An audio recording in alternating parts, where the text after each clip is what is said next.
Salam alaikum, bonjour. Bienvenue dans cette nouvelle vidéo où on s'est réveillé au bord du lac Tislit, qui est un lac d'altitude du Haut-Atlas central. On va se diriger désormais vers la vallée d'Udadès, vers les gorges d'Udadès. On va faire la route en 2 étapes. Et plein de surprises, bonnes et mauvaises, nous attendent, mais ça, on ne le savait pas encore. Le lac Tislit est à 4 km de la petite ville de Imilchil. Il se situe dans le plateau des lacs à plus de 2100 mètres d'altitude. Donc après une nuit passée au bord de ce lac qui a été une nuit très calme et reposante, on s'apprête à aller à la vallée d'Udadès. On a 200 km de route, dont 170 km qui parcourent cette vallée d'Udadès. Et pour cette première étape, ce qu'on ne savait pas, c'est qu'on allait avoir uniquement une piste. Mais avant ça, on traverse plusieurs villages, des très petits villages isolés. On voit vraiment qu'on est dans un lieu qui n'est pas du tout touristique. On est loin des grandes villes. On croise très peu de monde et quasiment aucune voiture. Mais les paysages sont magnifiques et pourtant, plus on va avancer dans cette vallée d'Udadès, plus les paysages vont être vraiment spectaculaires. Le meilleur est vraiment pour la fin, là où on a vraiment les gorges d'Udadès qui sont très étroites. Là, pour cette première partie, puisqu'on va s'arrêter et faire une nuit sur place dans un petit village, enfin proche d'un petit village, dans notre camping-car. Mais avant ça, avant cette pause, cette halte pour la nuit, donc c'est parti pour cette première étape, la route des galères, puisque il m'est arrivé plusieurs petites galères et on va monter jusqu'à 2700 mètres d'altitude et franchir le Tizi Enouanou, donc qui est un sommet du Haut-Atlas central. Donc on n'a plus de route, on est sur une piste, elle est en très bon état, mais ça reste quand même une piste, donc forcément on n'avance pas super vite, donc la route va durer beaucoup plus longtemps que ce que j'avais prévu. Il fait aussi très chaud malgré qu'on soit au mois d'avril, on est proche des 30 degrés. La route a pas mal grimpé petit à petit et puis ça nous fait place à un paysage désormais désolé.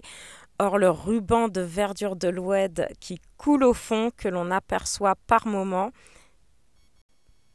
Il y a des moments où on est quand même proche des ravins. Là, ça va, c'est plutôt soft, donc j'ai pu filmer. Mais la route est de plus en plus étroite. On ne passe pas à double sens, même en se mettant vraiment sur le côté. Et là, ça va être le début des galères. Voilà, on a crevé. Bon là la roue elle est sur cric, donc c'est pas à plat parce que c'est sur cric, mais là une belle entaille. Et puis on a crevé là où il fallait pas. On est sur une route. En fait il y a une voiture qui arrive en sens inverse et comme ça passe pas, on s'est garé sur le côté avec un camion qui me suivait. On s'est garé sur le côté pour que la voiture puisse monter, parce que là c'est côté ravin. Donc on s'est garé sur le côté et en voulant repartir, j'ai crevé un pneu sur un caillou. Donc il y a le monsieur du camion qui m'aide, je suis toute sale. Le monsieur du camion qui m'aide. Et voilà, on est toujours au bord de cette route, en altitude. C'est en pente légèrement, on a mis des cales. Et voilà, hein, les galères qui font partie du voyage. Il y a un deuxième véhicule et pourtant c'est le seul qu'on a croisé depuis 2 heures de route qu'on est parti. C'est le seul avec l'autre qu'on avait laissé passer du coup. Donc c'est 3 hommes, ils se sont arrêtés pour nous aider. Marwan, mon fils, a réussi à démonter la route tout seul. Donc maintenant les hommes ils sont en train de m'aider à défaire la roue de secours qui est en dessous et qui est galère à enlever et à la remonter. Donc la roue de secours elle est en dessous le camping-car et elle est tenue par un câble. Et ça, c'est en dessous la roue est posée là. Et après, il y avait le câble qui tenait la roue de secours en haut. Et au lieu de dévisser cette pièce pour prendre la roue, alors que je leur ai dit, ils m'ont coupé le câble. Donc je pourrais plus mettre de roue de secours en dessous le véhicule, puisque le câble qui tenait la roue est coupé. Je suis dégoûtée. Mais bon, c'est fait. Ça y est, ça fait du bien, hein. On voit enfin le bout de cette route qui était stressante. On a perdu du temps avec le pneu crevé. On a passé toute la journée sur cette piste. On était parti à 11h. Il est 17h. On a perdu bien 2 heures avec changer de pneu. Mais on a passé la journée sur cette piste-là, à rouler à 20 km/h. Toute l'après-midi pour pas énormément de kilomètres. Et on va arriver dans les gorges. Enfin, maintenant on va chercher où se poser. On n'aura pas tant que ça avancé du coup aujourd'hui, mais on va chercher où se poser et on fera les gorges demain finalement, parce que on a perdu du temps et voilà. Et il est déjà 17h, on va s'arrêter pour faire préparer à manger, préparer le ftoul. On trouve où se poser, où se garer pour passer la nuit au calme. Donc certes, on est près d'une route, mais il sera passé seulement 2 voitures de toute la nuit. Et regardez, après cette journée de piste, l'état du camping-car et des vélos, c'est vraiment tout poussiéreux. On se réveille face au village et face à ces champs de blé qui sont généreusement irrigués par l'oued d'Hadès. On aperçoit aussi le va-et-vient des femmes qui sont chargées de porter et de rapporter le blé au village.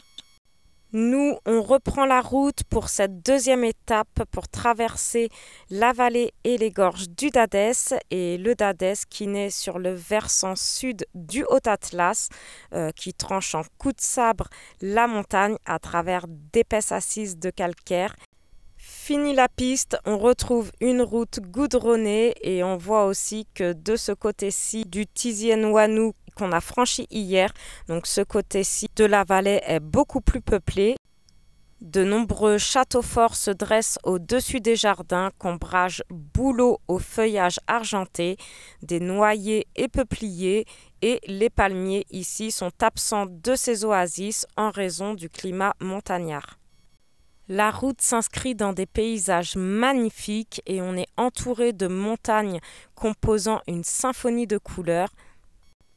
On aperçoit l'oued d'Hadès qui coule au bas des parois verticales, bordées par un filet de végétation qui en dessine le cours, et plusieurs espaces aménagés en bordure de la route permettent de garer son véhicule pour contempler ce paysage grandiose.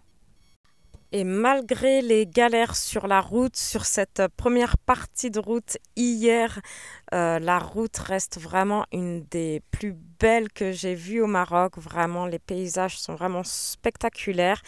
Et encore, vous avez vu que le pneu crevé, mais c'était pas la seule galère puisque j'ai aussi explosé mon marchepied. Enfin bon, on peut le réparer, il faut juste le remettre en place. Mais je pense qu'une pierre est tombée dessus, ou j'ai tapé dans une pierre que je n'ai pas vue, ou il y a eu un petit éboulement de pierre, une pierre qui a tapé dedans, je sais pas. Mais en tout cas, je n'ai plus de marchepied non plus. Donc cette première étape de la route la veille aura été vraiment fatigante avec cette piste stressante et puis des petites galères, rien de grave, mais quand même des galères qui nous seront arrivées. Mais cette deuxième partie là où on descend dans les gorges est vraiment splendide. La route les gorges deviennent de plus en plus étroites et là on va s'en prendre encore plein les yeux. Donc la route longe l'oued, la rivière d'Hadès, parmi des lauriers roses, et on traverse donc cet étroit et spectaculaire défilé aux parois de couleur rouge orangé, avant de brusquement s'évaser à hauteur de l'hôtel-restaurant berbère de la montagne avec cette vue spectaculaire sur cette route enlacée que l'on va voir dans quelques instants. La vue est vraiment remarquable, subhanallah, les paysages sont magnifiques. Je pourrais rester des heures et des heures à contempler des paysages comme celui-ci.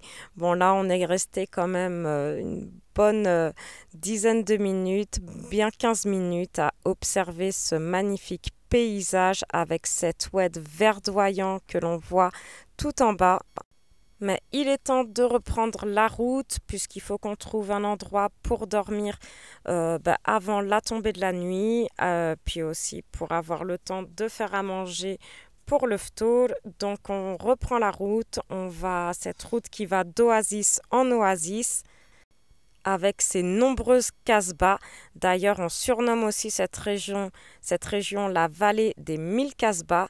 Nous, on va reprendre la route jusqu'à Kelat Mgouna, la ville de la Rose, que je vous présenterai dans une prochaine vidéo. J'espère que cette vidéo-ci vous aura plu, que je vous ai pas trop donné le vertige. N'oubliez pas de liker, de partager et de commenter, ça fait toujours plaisir. Et je vous dis à dimanche, Inch'Allah, pour une prochaine vidéo.